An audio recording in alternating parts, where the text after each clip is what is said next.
जय जिनेन्द्र। मेरे इस जैन सोल यह जैन दर्शन के वैज्ञानिक वाहिनी को लाइक करें, शेयर करें, सब्सक्राइब करें और बेल आइकॉन दबाएं। और आप हमें हमारे वीडियो के नीचे दिए गए पेज पर भी फॉलो कर सकते हैं। जय जिनेन्द्र। जैन दर्शन की वैज्ञानिक विचारधारा बड़ी गहरी है। मूलतः मनोविज्ञान और नीतिमत्ता इनके आधार पर विकसित इस दर्शन में अन्य सभी विज्ञानों का जहाँ जहाँ आवश्यक है वहाँ वहाँ समावेश किया गया है, परंतु वह छोटा सा हिस्सा भी अपने आप में बहुत अधिक उन्नत और संपूर्ण है। इसका अनुभव तब होता है जब हम इसमें उपस्थित विविध विज्ञानों का अभ्यास स्वतंत्रता से करके उसका एक छोटा लेख बना लेते हैं, थीसिस बना लेते हैं, निबंध बना लेते हैं। और इतालवी प्राध्यापक एल.पी. तेसितोरी ने कहा था लगभग 110 वर्ष पूर्व कि जैसे जैसे आधुनिक विज्ञान अपनी प्रयोगशालाओं में विभिन्न सिद्धांतों को प्रमाणित करेंगे, वैसे वैसे जैन दर्शन के अनेक सिद्धांतों का प्रमाण प्रस्तुत होता जाएगा।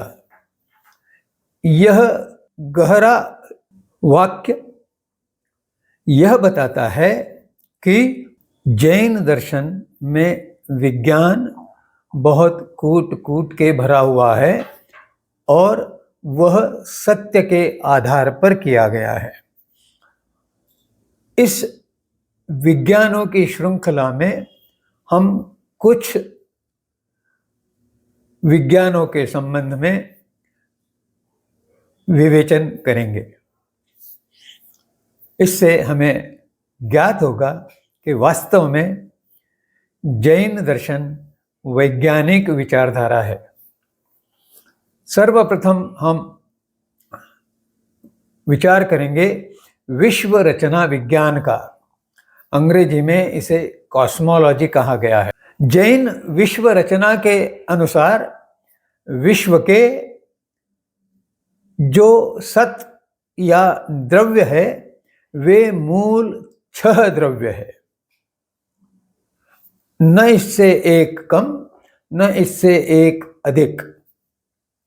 और इन 6 सत द्रव्यों से ही विश्व बना है। आश्चर्य की बात यह है कि आधुनिक विज्ञान में भी 6 अलग अलग द्रव्यों का उल्लेख किया गया है।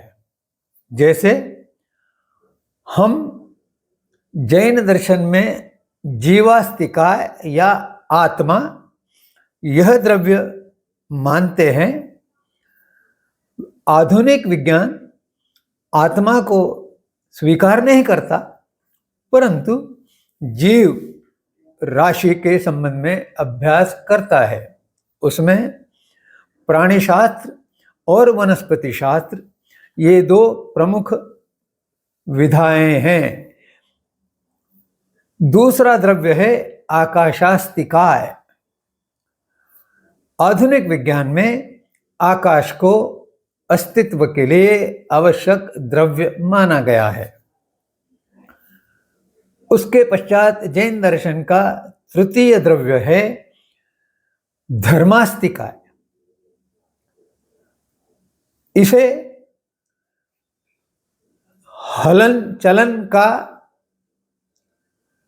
सिद्धांत कहा गया है, प्रमुख द्रव्य कहा गया है। तात्पर्य यह कि धर्मास्तिकाय पदार्थ और जीव इन दोनों प्रकार के वस्तुओं को हलन चलन में सहायता करता है। वह हलन चलन में, आवागमन में भाग नहीं लेता, परंतु आवागमन हो इसके लिए सहयोग करता है। स्वयं अपने स्थान पर स्थित रहता है, परंतु अपने प्रभाव से गमन आगमन की जो क्रिया है जीवों की आदि, उसे प्रेरित करता है। इसी के आधार पर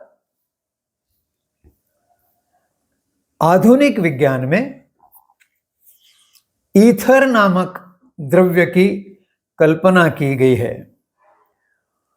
अर्थात कोई ऐसा द्रव्य होना चाहिए जिसमें से विभिन्न अन्य पदार्थ या वस्तुएं अपनी एक स्थान से दूसरे स्थान तक जा सके।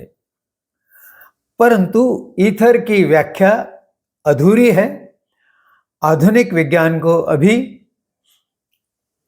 धर्मास्तिकाय की भांति परिपूर्ण मूल द्रव्य के व्याख्या तक पहुंचना है, वह बहुत पीछे रहा हुआ है। चौथा द्रव्य है अधर्मास्तिकाय, अर्थात जो चलता रहेगा चलता रहेगा चलता रहेगा। अगर ऐसा ही रहा तो विश्व स्थिर नहीं हो पाएगा। मैं अगर चलता ही रहूं तो मेरे घर नहीं पहुंच पाऊंगा, तो मुझे रुकना भी है।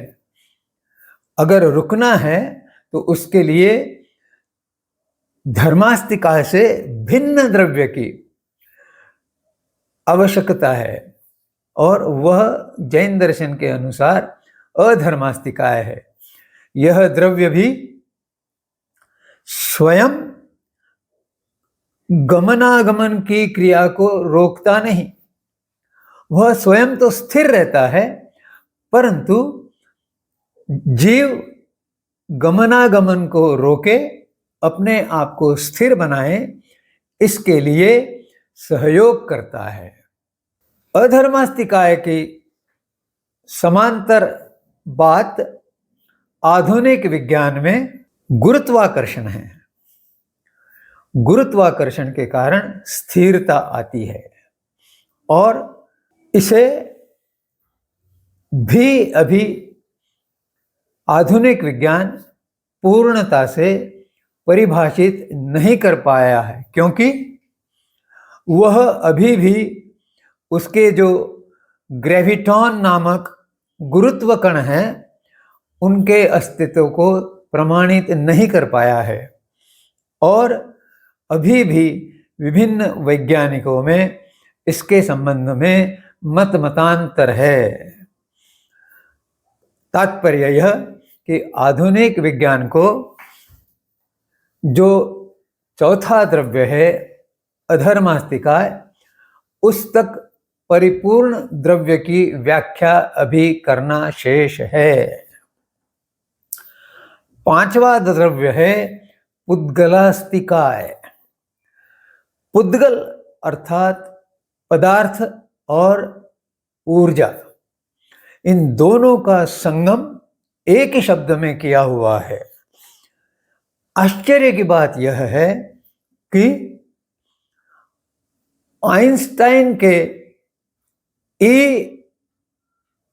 = mc², ये जो समीकरण है, ऊर्जा, प्रकाश का वेग और पदार्थ का वस्तुमान, इनमें जो समीकरण स्थापित हुआ है E अर्थात mc², उसमें यह बताया गया है और प्रमाणित हुआ है कि ऊर्जा का पदार्थ में और पदार्थ का ऊर्जा में रूपांतरण हो सकता है। पुद्गल इस शब्द का और भी गहरा अर्थ है। पुद अर्थात एकत्रित होना और गल अर्थात टूटना। अंग्रेजी में इनको क्रमशः फ्यूजन और फिशन कहा गया है। फिशन के माध्यम से, गलन के माध्यम से, टूटन के माध्यम से वर्तमान में कई प्रकार के तंत्र ज्ञान विकसित किए गए हैं। उसमें से एक आणविक ऊर्जा का केंद्र भी है। और फ्यूजन, यह जो क्रिया है वह बहुत कठिन है अभी तक आधुनिक विज्ञान द्वारा, क्योंकि उसमें कोई ठोस और बड़ी मात्रा में प्रयोग नहीं कर पाए हैं। परंतु जैन दर्शन में इस पुद के आधार पर अर्थात फ्यूजन के आधार पर बहुत सी बातें बताई गई हैं। एक तरह से पुद्गलास्तिका यह आधुनिक विज्ञान के पदार्थ के निकट है और पदार्थ तथा ऊर्जा के समकक्ष है। इस प्रकार पांचवें द्रव्य के बाद हम छठे द्रव्य कालास्ति, काल है, इसका संक्षेप में उल्लेख करेंगे। यह छठा द्रव्य काल जो है परिवर्तन का प्रतीक है। वह स्वयं परिवर्तित नहीं होता, परंतु अन्य द्रव्यों को परिवर्तन करने में सहायक होता है, उत्प्रेरक होता है, कैटलिस्ट होता है। आधुनिक विज्ञान में भी काल की कल्पना की गई है, लेकिन जिस गहराई से काल की परिभाषा जैन दर्शन में की गई है, उतनी गहराई से परिभाषा अभी आधुनिक विज्ञान में नहीं हुई है। अन्य और गहन बातें हम आगे किसी चित्रण में करेंगे। विवेचन को यही रोकते हुए आपसे नम्रतापूर्वक प्रार्थना करना चाहूँगा कि अपने संदेह और शंकाओं का समाधान पाने के लिए, निवारण करने के लिए उनको कमेंट सेक्शन द्वारा मुझे भेजें और उनका निवारण प्राप्त करें। जय जिनेंद्र।